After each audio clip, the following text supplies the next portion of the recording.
Assalamualaikum warahmatullahi wabarakatuh. Perkenalkan, nama saya Novianti Safitri dengan NIM 2209116004. Di sini saya akan mempresentasikan hasil dari final mini project dari praktikum data mining. Di sini tema dari proyek saya adalah student consumption alcohol. Dan di sini saya akan membahas mengenai business understanding. Nah, di sini bisnis objektif atau tujuan bisnisnya adalah untuk menganalisis dan memahami apa saja faktor yang mungkin mempengaruhi perilaku konsumsi alkohol di kalangan remaja. Serta kita juga akan mengidentifikasi kelompok remaja yang lebih rentan terhadap konsumsi alkohol, sehingga nantinya dapat merencanakan sebuah strategi yang efektif untuk mengurangi maupun mencegah konsumsi alkohol pada remaja. Selanjutnya untuk situasinya, seperti yang kita ketahui bahwa konsumsi alkohol pada remaja merupakan sebuah fenomena yang memerlukan perhatian serius. Mengapa? Karena memiliki potensi risiko jangka panjang terhadap kesehatan fisik, kesehatan mental, dan perilaku sosial. Kemudian, untuk tujuan dari data miningnya atau analisis data ini adalah untuk mengidentifikasi faktor-faktor yang berpengaruh terhadap konsumsi alkohol pada remaja, dan nantinya akan mengetahui faktor apa saja sih yang paling berpengaruh terhadap perilaku konsumsi alkohol tersebut. Nah, di project plan-nya dimulai dari mengumpulkan data yang relevan terkait konsumsi alkohol pada remaja dari sumber yang tersedia, di mana data ini didapatkan dari Kaggle. Kemudian setelah itu data akan melakukan pemeriksaan dan pre-processing data untuk memastikan keakuratan dan konsistensi dataset yang akan digunakan dalam analisis. Oke, dan di sini ada data understanding. Dan di sini ada collect initial data, di mana di sini data itu didapatkan dari sebuah survei terhadap siswa yang mengikuti kursus matematika dan bahasa Portugis. Jadi datanya itu tentang keluarga, terus kayak tentang sosial, gender, dan tentang nilai yang dimiliki oleh siswa. Kemudian di sini ada informasi statistik deskriptif yang bisa kita lihat. Di sini kemudian ada exploratory data analysis atau visualisasi data. Di sini ada sebuah visualisasi menunjukkan korelasi atau hubungan antar fitur atau kolom. Kemudian di sini ada visualisasi mengenai konsumsi alkohol kan berdasarkan jenis kelamin, di mana bisa kita lihat bahwa jenis kelamin laki-laki itu konsumsi alkoholnya lebih tinggi dibandingkan yang siswa perempuan. Kemudian untuk konsumsi alkohol berdasarkan usia, di sini semakin tua itu bisa kita lihat bahwa konsumsi alkohol di akhir pekannya semakin tinggi. Kemudian di sini ada konsumsi alkohol di akhir pekan berdasarkan waktu belajar. Bisa kita lihat bahwa yang waktu belajar yang lebih rendah atau lebih sedikit itu cenderung mengonsumsi alkohol lebih sering. Kemudian untuk konsumsi alkohol di akhir pekan berdasarkan jumlah kegagalan, bisa kita lihat juga bahwa yang jumlah kegagalannya lebih banyak itu cenderung mengonsumsi alkoholnya juga lebih tinggi. Nah, di sini ada hubungan antara waktu luang dan pergi keluar dengan teman. Jadi siswa yang memiliki waktu luang lebih banyak itu cenderung lebih sering pergi keluar bersama teman-teman. Dan di mana ternyata ada hubungan antara pergi keluar dan konsumsi alkohol di akhir pekan. Jadi siswa yang lebih sering pergi keluar bersama temannya itu cenderung konsumsi alkohol di akhir pekannya juga lebih tinggi. Kemudian di sini ada data preparation. Nah, di sini ada pengecekan missing values. Nah, kebetulan pada dataset ini tidak ada data atau kolom yang ada missing value. Kemudian untuk nilai duplikat juga tidak ada. Nah, di sini kita akan melakukan pengecekan nilai outliers. Dan bisa kita lihat di sebelumnya itu pada fitur atau kolom absence itu nilai outliersnya sangat berbeda jauh dengan yang lain. Nah, jadi di sini kita akan mencoba untuk memperbaiki fitur atau mengubah gitu agar nilai outliers pada kolom absence itu tidak berbeda jauh dengan yang lainnya. Nah, di sini bisa kita lihat pada kolom absence itu jumlah nilai outliers ada 3,79 sebelumnya. Kemudian di sini kita ubah sehingga nilai outliersnya menjadi 0. Dan di sini ada mapping. Nah, mapping ini kita gunakan untuk mengubah nilai atau fitur yang tadinya itu datanya berisi kategorikal. Nah, itu diubah menjadi numeric. Kemudian di sini ada data modeling. Nah, untuk pemilihan modelnya di sini menggunakan modeling predict. Tapi sebelum menggunakan modeling predict, di sini akan menggunakan modeling associates, di mana modeling associates ini digunakan untuk membuat sebuah kolom target yang nantinya akan digunakan pada proses modeling predict.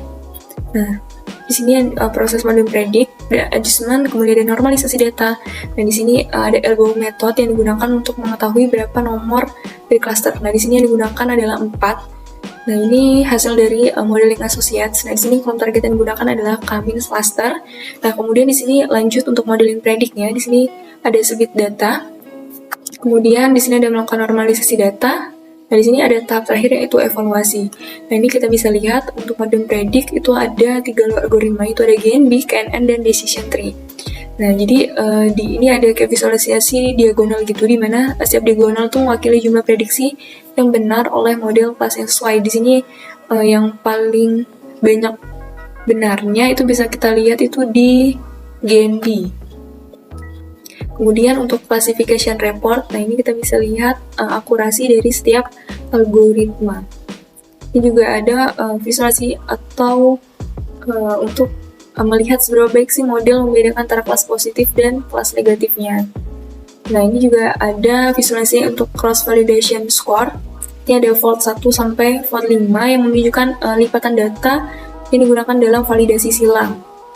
Kemudian untuk fitur ranking di sini yang paling tinggi itu adalah kolom atau fitur sex, page, sama farmsub. Nah, jadi kesimpulannya yaitu berdasarkan analisis dataset dari 10 month student alcohol consumption yang menggunakan metode CRIPS-DM, bisa dilihat bahwa pola konsumsi alkohol siswa sekolah menengah melalui visualisasi data yang tadi telah ditampilkan. Nah, itu disesuaikan sama atribut seperti jenis kelamin, lingkungan keluarga, background akademik, dan aktivitas sosial. Jadi untuk hasil evaluasi sendiri, itu menunjukkan bahwa model GNB memberikan hasil terbaik dalam memilih kelas dengan benar. Jadi untuk ke tahap selanjutnya yang akan digunakan adalah model GNB. Baik, selanjutnya di sini ada dashboard yang telah dibuat.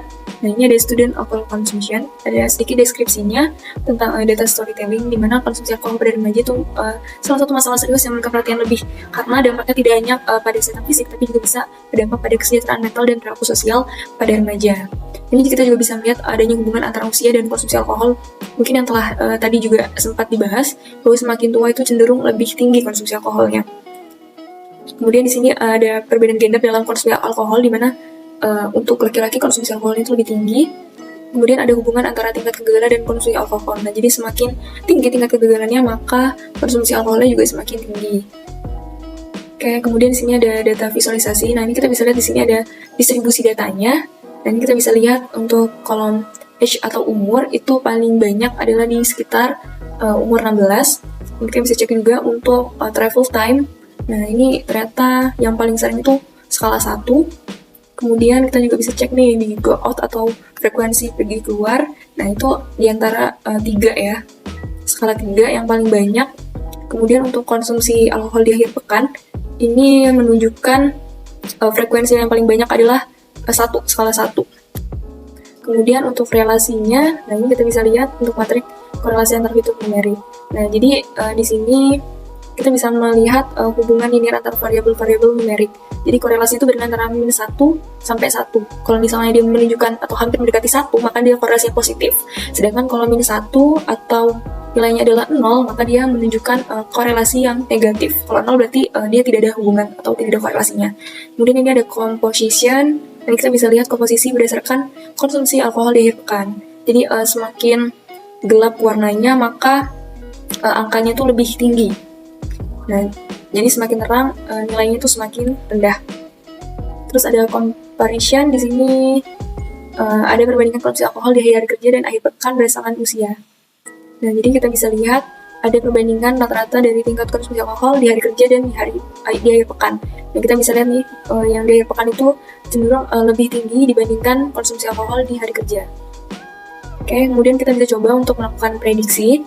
Kita pilih dari sekolah. Kemudian orang tua,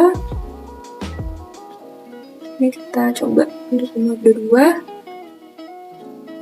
tinggal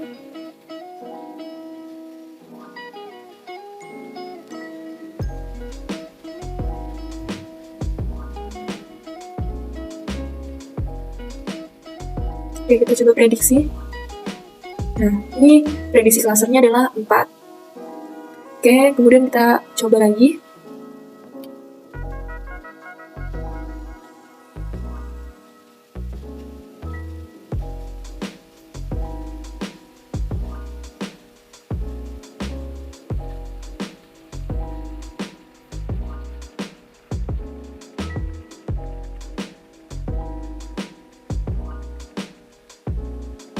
Oke, nah jika tadi yang sebelumnya tuh ada di kelas 4, nah kita coba juga untuk prediksi inputan ini itu ada di cluster 2. Itu saja mungkin presentasi dari saya. Sekian, Terima kasih. Wassalamualaikum warahmatullahi wabarakatuh.